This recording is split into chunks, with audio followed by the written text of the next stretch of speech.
हमसे और भजन का कोई अहम भी ना हो, इसके लिए किन सावधानियों को रखना आवश्यक है? इनके लिए पहले ही सावधानी की बात नहीं है, पहली वरण करने की बात है। किसी भगवत प्रेमी महात्मा का प्रीतम रूप में वरण करना, प्रीतम माने तो सबसे ज़्यादा प्यारा, बिना इसके इस कोटि का भजन नहीं होगा। भजन न होई संग बिनु और भजन बिना नहीं प्रेम, छिनहु भजन न छाड़िए धरिए याद रूनेम। किसी भगवत प्रेमी महात्मा का अंदर से वरण कर लेना और उनकी आज्ञा के अनुसार चलना, सबसे पहले भजन के लिए जो आवश्यक बात है। दूसरी बात, भजन विरोधी वृत्तियों का त्याग करना। भजन विरोधी, जिस वस्तु व्यक्ति के संयोग से भजन छूटने लगे वो भजन विरोधी वृत्ति है, वो व्यक्ति है, वो वस्तु है, वो स्थान है, उसका हम त्याग करें। जैसे हम गंदी बातें देखेंगे, गंदी क्रियाएं करेंगे, गंदा चिंतन बनेगा, तो फिर भगवत चिंतन तो नहीं हो सकता।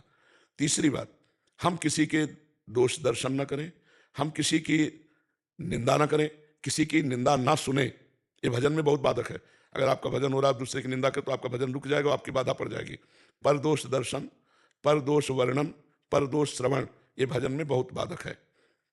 चौथी बात, कम भोजन करना, कम बोलना और कम सोना, ये तीन बातें आवश्यक हैं जो जीवन में होनी। जैसे पहली बात आवश्यक, संत महापुरुष का प्रीतम रूप में वर्ण, उनकी आज्ञा के अनुसार चलना। ऐसे ही कम बोलना, कम सोना और कम खाना। स्वास्थ्य के लिए जितना सोना जरूरी है उतना जरूरी है। कितना सोते हो? है? हाँ ठीक है, उचित है, ठीक है। भोजन कई बार पाते हो? केवल 2 बार। हाँ, ये भी उचित है, ठीक है। और प्रायः मौन का आश्रय लो। आवश्यक हो तो बोलिए, नहीं तो मौन रहिए।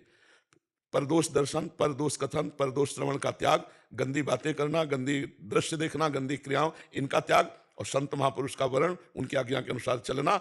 और सबसे पहली बात, भगवान को अपना सर्वस्व समर्पित कर देना। जननी जनक बंधु सुतदारा, तन धन धाम सुहृद परिवारा, सबकी ममता टाग बटोरी, मम पद मन ही बांधि बटोरी।